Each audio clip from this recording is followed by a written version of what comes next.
दोस्तों नमस्कार, मैं जगन्नाथ गौतम देश रोजाना चैनल पर आपका स्वागत है। दोस्तों, आज हम मुद्दे की बात में चर्चा करेंगे भारतीय किसान यूनियन के वरिष्ठ नेता और प्रवक्ता राकेश टिकैत जी के बारे में। दोस्तों, इसमें दो राय नहीं है कि आज के वक्त वो पूरे देश में किसानों के गिने चुने नेताओं में से एक हैं, बल्कि सर्वश्रेष्ठ किसान नेता भी उन्हें कहा जा सकता है। कई मामलों में उनका जो नजरिया है बिल्कुल साफ है। धर्म को वो निजी मामला मानते हैं, धर्म को वो राजनीति से जोड़कर धर्म के नाम पर राजनीति करने के वो विरोधी हैं।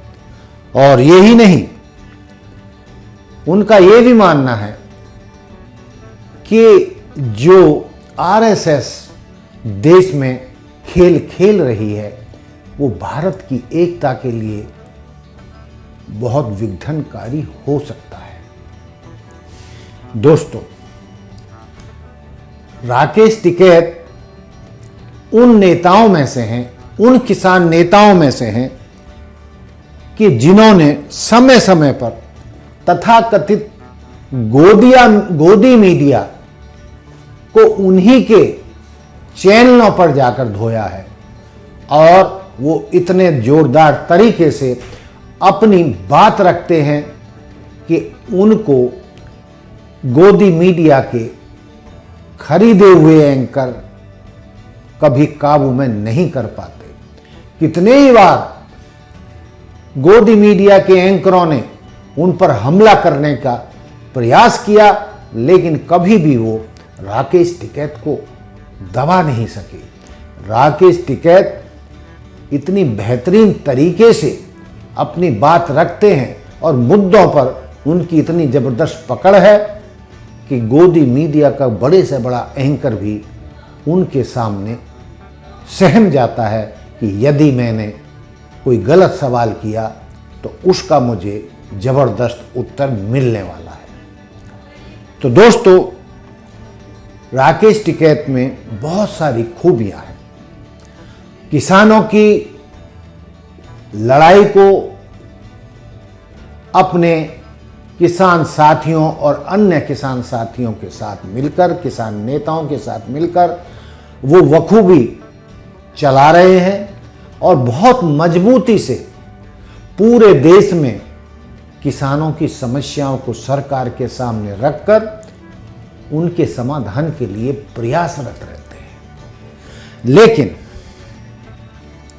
लेकिन कई बार दोस्तों उन पर उंगलियां भी उठती हैं और लगता है कि वो स्पष्ट तौर से भाजपा का विरोध नहीं करते। वो स्पष्ट तौर से मोदी, योगी और अमित शाह जी का ना तो विरोध करते हैं ना हमला करते हैं।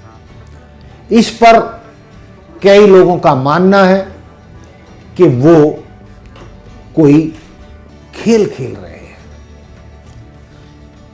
एक तरफ तो वो ये दावा करते हैं कि जब तक माया ओवैसी भाजपा के साथ हैं, भाजपा के पाले में है या उनके लिए बैटिंग कर रहे हैं, तब तक भाजपा को सत्ता से नहीं हटाया जा सकता। यानी उनका स्पष्ट संकेत है कि ओवैसी और माया को उनके पाले से निकालना होगा। ओवैसी को ये हकीकत बतानी होगी कि जो आप खेल खेल रहे हो वो आरएसएस का खेल है, बंटवारे का खेल है। क्योंकि सब लोगों का मानना है कि जब से भाजपा सरकार आई है तभी से ओवैसी को इतना चढ़ाया गया है, हर मंच पर हमेशा उनको पिछले 10 सालों में दिखाया गया है, जबकि इससे पहले उनका लगभग कोई नाम तक नहीं जानता था, उनके बारे में कुछ नहीं जानता था। तो इस मुद्दे पर भी उनकी स्पष्ट धारणा है कि ओवैसी भाजपा के लिए बैटिंग करते हैं। मायावती जी के बारे में भी फिलहाल उनकी यही धारणा है कि मायावती भी सीधे तौर पर या प्रत्यक्ष अप्रत्यक्ष तौर पर भाजपा के लिए बैटिंग करती हैं।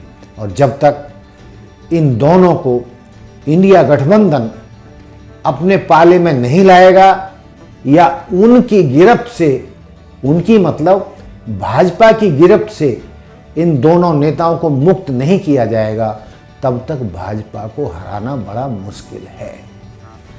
तो आप देख रहे हैं कि इन बातों में वो स्पष्ट नजर आते हैं।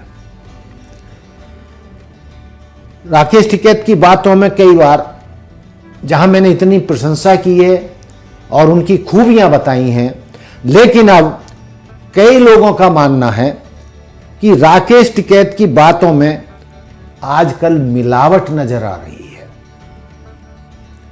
वह कई बार गोलमोल बातें करते हैं जो कई बार भाजपा की तरफ झुकी हुई नजर आती है।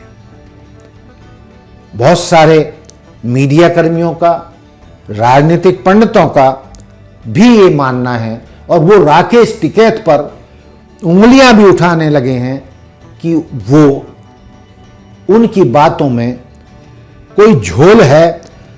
जगदीप धनखड़ उपराष्ट्रपति की मिमिक्री पर तो वो कानूनी कार्रवाई की बात करते हैं कि जिन्होंने उनकी मिमिक्री की उनके खिलाफ कानूनी कार्रवाई होनी चाहिए, लेकिन राकेश टिकैत जैसा प्रखर नेता, एक सुलझी हुई सोच का नेता और समाजवादी सोच का नेता उन 146 सांसदों के बारे में एक शब्द नहीं बोलता जो उपराष्ट्रपति श्री धनखड़ जी की एक छोटी सी मिमिक्री के ऊपर इतना बवाल हुआ और 146 सांसदों को संसद से बाहर निकाल दिया, उनको सस्पेंड कर दिया। तो ये जो बातें हैं इस पर लोग बारीकी से नजर रख रहे हैं और वो कहते हैं कि राकेश टिकैत जी की बातों में, सोच में कहीं मिलावट नजर आती है, कहीं राजनीतिक मिलावट नजर आती है और जो वो राजनीति के बारे में कहना चाहते हैं कई बार स्पष्ट नहीं कहते। कभी वो विपक्ष के पाले में नजर आते हैं, लेकिन दूसरे ही क्षण सातिराना तरीके से भाजपा के लिए बैटिंग करते नजर आते हैं। इसीलिए उन पर फिलहाल उंगलियां उठने लगी हैं और मैंने कहा ना, जिस सातिराना तरीके से वो अपनी बात भाजपा के हक में कर जाते हैं या जहां उन्हें भाजपा को घेरना चाहिए वहां चुप्पी लगा जाते हैं, या वो ऐसी बातें करते हैं कि सामने वाला समझ नहीं पाता कि ये भाजपा के खिलाफ हैं या पक्ष में हैं, जिसे भोला भाला आम आदमी भी नहीं समझ पाता और वो गोलमोल बात करके पतली गली से निकल जाते हैं। इसीलिए उन पर उंगलियां उठने लगी हैं और कई लोगों का ये मानना है कि उनकी सोच भाजपा के प्रति स्पष्ट नहीं है और उसमें झोल है और उसके बारे में सब जानते हैं। राकेश टिकैत जी के बारे में कभी भी वो मोदी जी, योगी जी, अमित शाह जी के बारे में कोई स्पष्ट टिप्पणी नहीं करते, उनके बारे में कोई स्पष्ट बात नहीं करते, उन पर कोई सीधा आरोप नहीं लगाते। हमेशा वो उन पर टिप्पणी करने से बचते हैं। और क्यों बचते हैं? इसीलिए लोगों ने कहना शुरू कर दिया है कि गोलमाल है भाई, गोलमाल है। यानी कि राकेश टिकैत जी की सोच में गोलमाल है और वो कहीं उनकी बातों में दोगलापन या दोहरापन नजर आ रहा है। उनको समझना मुश्किल ही नहीं बल्कि नामुमकिन होता जा रहा है। दोस्तों, मेरा भी इसी तरीके का मानना है कि राष्ट्रीय स्तर के किसान नेता राकेश टिकैत जी को भाजपा सरकार के बारे में अपनी नीति स्पष्ट करनी चाहिए, क्योंकि एक तरफ तो वो रोना रोते हैं कि किसानों के साथ मोदी सरकार में जुल्म हुए, उनके 750 से ज़्यादा किसान मौत के गाल में समा गए और आज तक भी जो मोदी जी ने या मोदी सरकार ने किसानों के लिए प्रोग्राम बताया था, हामी भरी थी कि हम आपकी ये मांगें पूरी कर देंगे, लेकिन किसान आंदोलन को समाप्त हुए और मोदी जी के आश्वासन को भी सालों गुजर गए हैं, लेकिन मोदी सरकार ने अभी तक उन पर कोई फैसला नहीं लिया, ना ही अन्नदाताओं की जो फसल है उनकी एमएसपी पर उनकी क्या खरीद होनी चाहिए, मिनिमम उनका जो है रेट क्या होना चाहिए, और जो उनकी मांगें थी जस की तस यूं ही पड़ी हैं, वो गोलमोल हैं। और राकेश टिकैत जी मोदी सरकार पर सीधा हमला करने से बच रहे हैं और ना ही वो ये बता रहे हैं कि बड़ा आंदोलन इस सरकार के खिलाफ अब क्यों नहीं किया जा रहा है, जबकि किसानों की मांगें मानी नहीं गई हैं, जबकि वर्तमान भाजपा सरकार 750 किसानों की हत्याओं की दोषी है। उन हालात में देश के बड़े किसान नेता पर उंगलियां उठना लाजिम सा हो जाता है कि क्यों लोगों को ये सोचना पड़ रहा है कि वो भाजपा के बारे में अब कोई स्पष्ट नीति नहीं रख रहे हैं, और जबकि किसानों की सारी समस्याओं के लिए वो भाजपा सरकार को दोषी तो मानते हैं, लेकिन सीधे तौर पर भाजपा हाईकमान के खिलाफ कोई उंगली नहीं उठाते।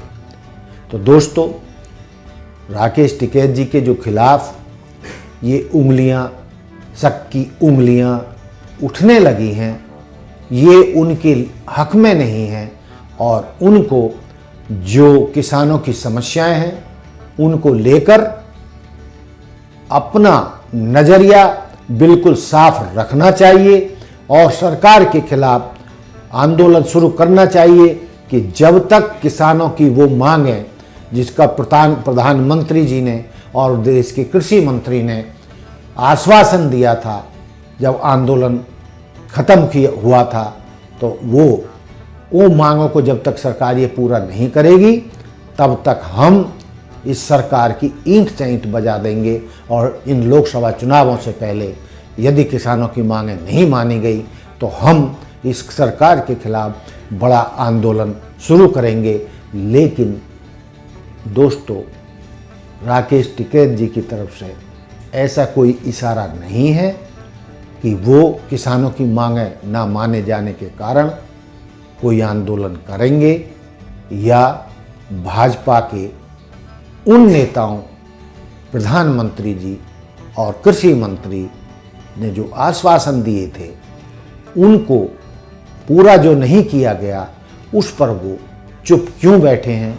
यदि राकेश टिकैत जी इन सवालों के जवाब नहीं देंगे तो किसानों की नज़र में और कई अपने समर्थकों की नज़र में, या वो लोग जो सैकड़ों हजारों की तादाद में उनमें आस्था रखते हैं, उनमें एक अपना सबसे बड़ा किसान नेता समझते हैं और मानते हैं और ये सोचते हैं कि राकेश टिकैत किसानों की समस्याओं के समाधान के लिए जल्द ही कुछ ना कुछ फैसला जरूर लेंगे, तो उनको यदि इन बातों का आश्वासन नहीं मिला राकेश टिकैत जी की तरफ से कि वो किसानों की उन मांगों के लिए कुछ करने जा रहे हैं, तो दोस्तों ये उंगलियां राकेश टिकैत जी पर उठती रहेंगी।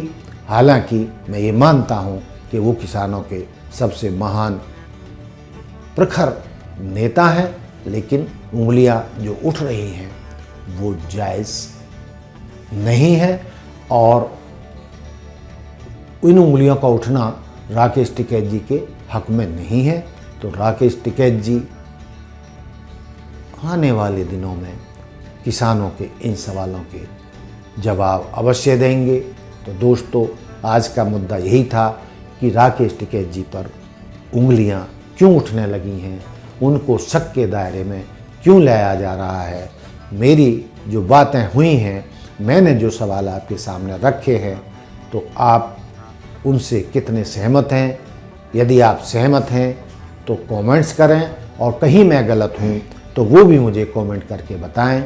और दोस्तों यहीं पर मैं आज मुद्दे की बात समाप्त करता हूं। देखते रहिए देश रोजाना। जय हिंद, जय भारत, जय संविधान। नमस्कार।